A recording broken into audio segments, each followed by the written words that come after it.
Hello, in this video I want to show you how to enable or disable map saving for Roborock Q7 using Roborock app.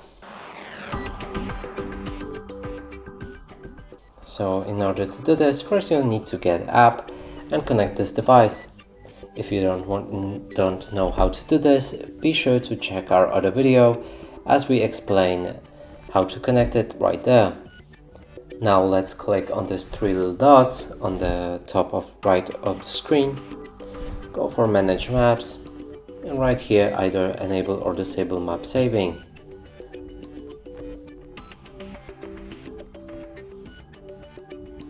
And that's it for this video. Hope you like it. Please consider subscribing to our channel, leave a like and a comment below.